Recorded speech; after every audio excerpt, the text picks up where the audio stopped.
Back on Roku, Suzy Shuster, of course, in for Rich Eisen. And Andrew Brandt joins us right now. And I want to talk to you about myriad things. Hey guys. A sitting ovation. It's cute. Sitting ovation. I love it. Yeah. Guys, we got sports to talk about. Like, enough of the accolades. All right? All right. I'd like to run a tight ship here, Andrew. It's got to hold it up. It's somewhat troubling. Let me ask you this. How do you react to the news that Bill Belichick may be the star of Hard Knocks coming up this year? Every year, the NFL would ask us, and I'm assuming a lot of teams, would you do it? And I'd go into our meeting.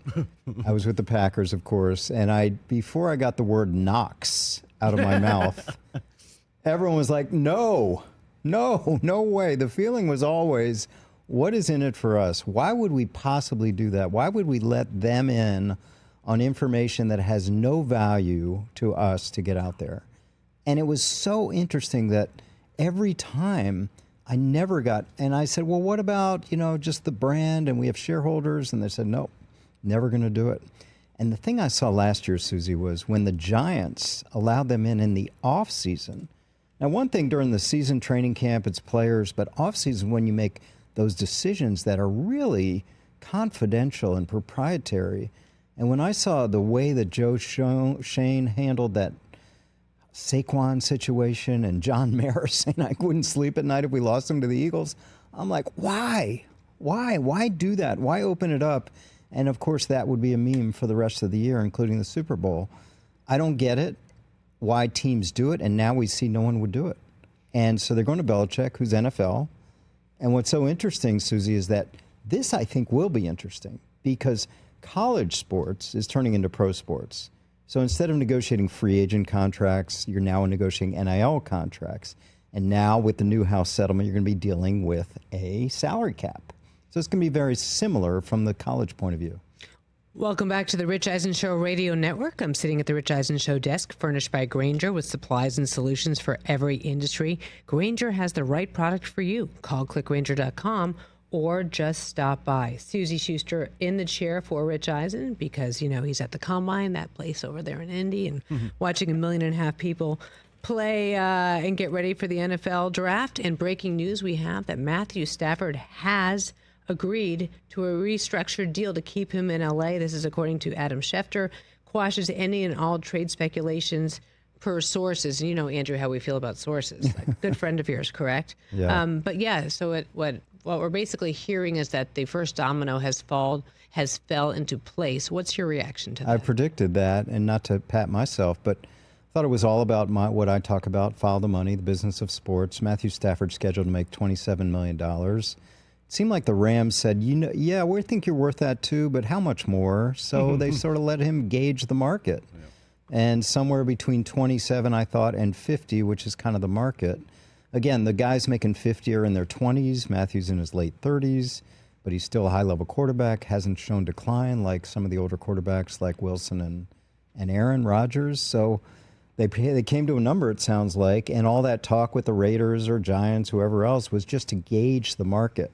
The thing, again, if I'm working for Stafford, I'm like, I want a big number this year, but I want some protection, so I'm not on just a non-guaranteed and worthless number next year so they can get rid of me. So I'm guessing, Suzy, that he got a bigger number this year, probably closer to 50 than 27, but not 50, with protection next year. In other words, some guarantees that he will be a Ram not just in 25, but in 26. Andrew Brandt joining us here on the Rich Eisen Show. He's the executive director of the Murad Center at Villanova, the Business of Sports podcast. We talked a lot earlier today about what's happening in Cleveland with Myles Garrett and his desire to exit stage left from the building. Can you put on your GM hat here and explain to us what you think's happening? And what I think most importantly is, how do you keep a player who doesn't want to be there, a player of that merit, and yet still keep a healthy environment? Yeah, they're trying to do some communication, I'm sure, to say we're going to get better. I know it hasn't been good. And that's a franchise. Listen, I'll say this personally. I'm a friend and fan of Andrew Berry. He was with the Eagles. He's a guy I admire a lot. But they have the worst contract situation maybe in the history of the sport. They were leveraged into a fully guaranteed contract. that they can't get out of with Deshaun Watson. Forget all the character stuff coming into it. They did it because he was going somewhere else, and the only way to get him to come north, he's a Southern guy, was to give him that absurd contract. It's never been done since nor before, fully secured. So they're stuck with him. And now their best player is having trouble, wants to get out. I think they're going to try to keep him until it becomes a problem. The way we've seen players sort of get out is not hold out, but hold in.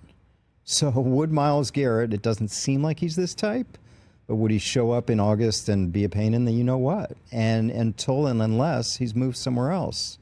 There are going to be suitors out there, of course, for a premier player at a premier position. I don't know if Andrew Berry is saying we won't do it because he really won't do it, or because the price has to be so high and someone would make him a stupid offer to make that happen. But the poor Browns, and I say that with some empathy, because they have this albatross of a contract. Watson is uncuttable. Watson is untradeable. Watson will probably be a backup making $46 million. And he may even be like he was in 2021 with the Texans, told to go home. Just stay away. You'll get your $46 million. We can't cut you because of the cap impact. And you're going to get paid. So it may come to that. Cam Ward was really auditioning to be their quarterback at the may Combine. What do you think? He may be. I'm not the college guy to talk about these guys, but they're, at the third pick? I mean, yes, a quarterback, because they're stuck with Watson for 2 years. Whether Watson plays or not, they need an answer, like a lot of teams. But Cam Ward is as good as anyone, I would think, at this point. Let's keep in the state, the Bengals. Yeah. I mean, T. Higgins with the franchise tag last year. Jamar Chase obviously is in line for a new contract, and Joe Burrow's made it really clear he wants his guys paid. What will they do there? I think it's a no-brainer with Chase. They've already said that. Now the top of the market is Justin Jefferson at $33 a year. He's going to pass it. So we may see a $35 million a year receiver. If you just think about that for a second, Saquon Barkley's making $12 million. A receiver making 3 times that. So that will happen. I think on Higgins, they're going to date again and not marry. Wow. They're going to date again and not marry. They have the weapon I've talked about for years, the franchise tag. Everyone says it's only a few players a year. No, it's lots of players because everyone uses it in negotiations to get a better deal. And I think with Higgins, if they want Higgins on the team, that's the way they're going to do it. I don't see them having one $35 million receiver and one receiver averaging $28 million over many years.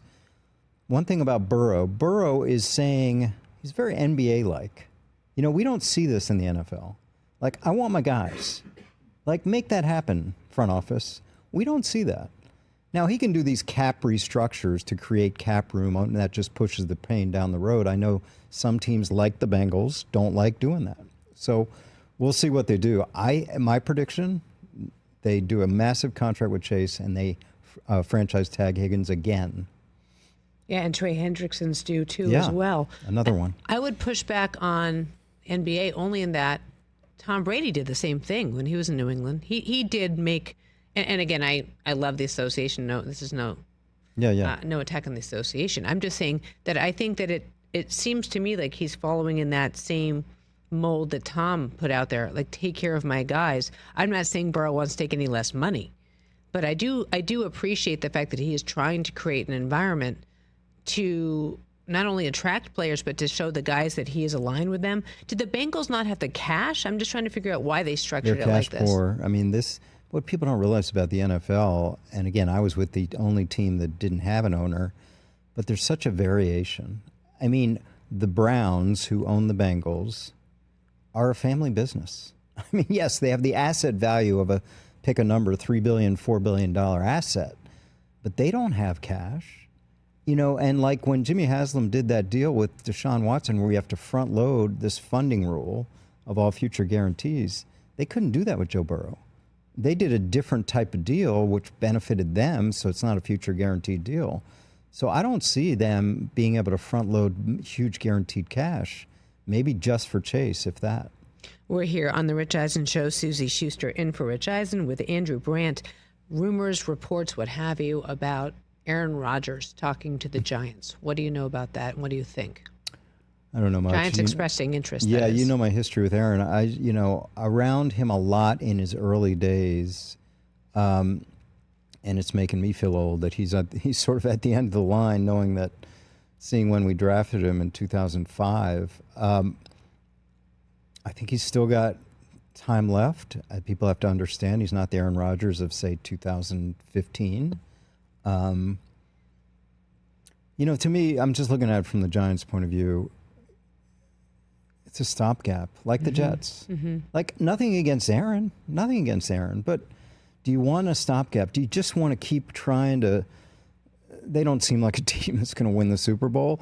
So if I was them, let's start with someone fresh. And maybe it is this bridge. Aaron could be a bridge potentially to that person. It's so hard to think of Aaron Rodgers as a stopgap, isn't it? When you think about everything that he was building, and you knew that only too well.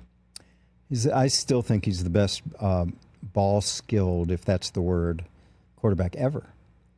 He could and hopefully can put balls in places that no one's ever seen.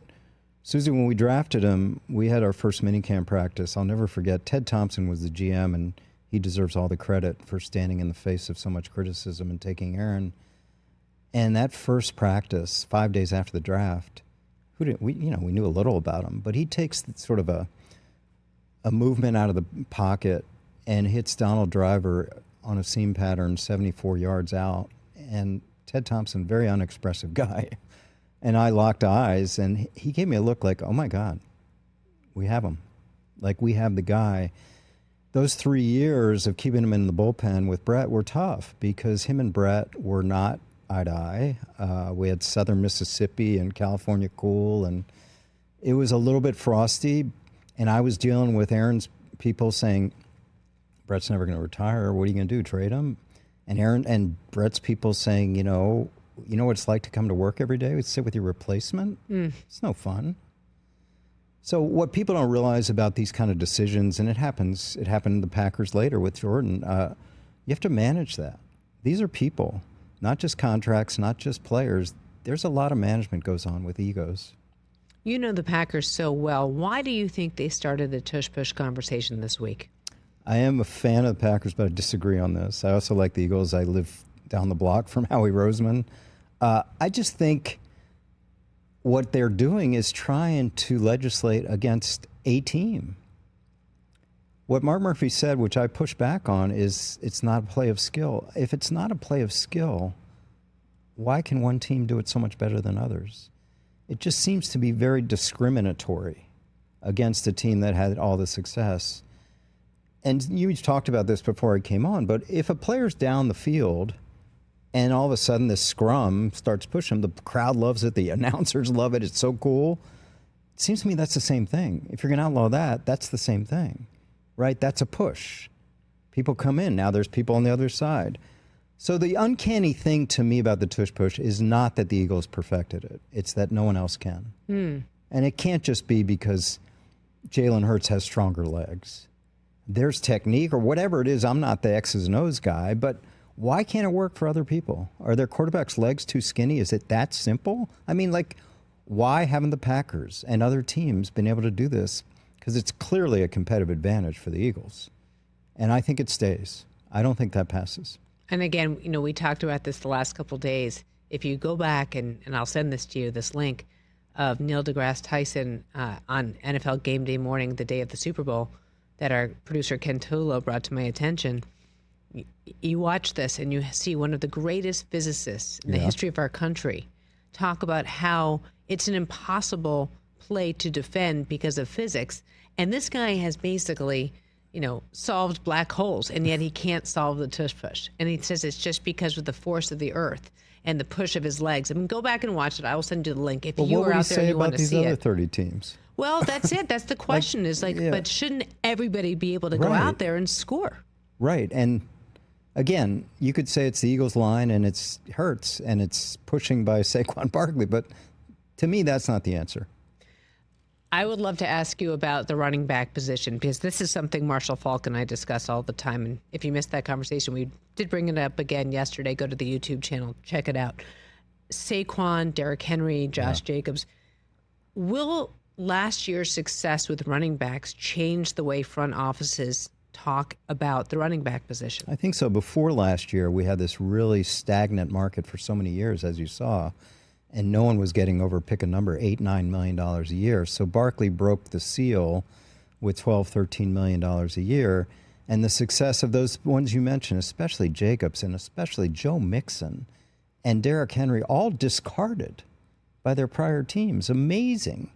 So, yes, but a handful. You won't see a gaggle of running backs getting 12, 13 a year. But this is what I just talked about with Jamar Chase and receivers. Suzy, there's 20, 25 receivers making over $20 million a year. There's 3 running backs making over $10 million a year.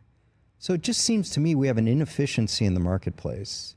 We're overpaying receivers who are easy to find, and we're underpaying running backs at that level who are hard to find. I just think $12 million for Saquon Barkley, who's the 7th highest paid player on the Eagles' offense, is a fantastic bargain, and get a couple more out there like that, and you really are now saving money on running backs. They're the most disadvantaged position in the league. They have this 3-year eligibility rule. They can't come into the NFL, and those years could be high-earning years because running backs, they don't need time to develop like offensive linemen, quarterbacks. They need to play, and that's where they make their money before age 27. One more question for Andrew Brandt here on The Rich Eisen Show. What are we not talking about that's of interest to you that maybe people are missing? Like, what's intriguing to you as we enter this next season? I think the success of the Eagles shows that I'm a cap manager many years ago. You can push the envelope on this through, again, things you don't need to concern yourself inside cap, but voidable years, pushing out cap pain, caps going up every year. You can assemble a juggernaut of a roster and not worry about all this stuff people talking about. Do we have enough cap room? And with rookie contracts taking up half your salaries, they're all making $1 million or less. You can push the envelope on this.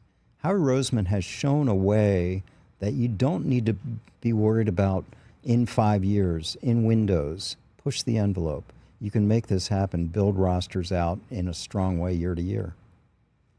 Chris? Andrew, in regards to Myles Garrett, we've talked a lot about this in the last couple of weeks.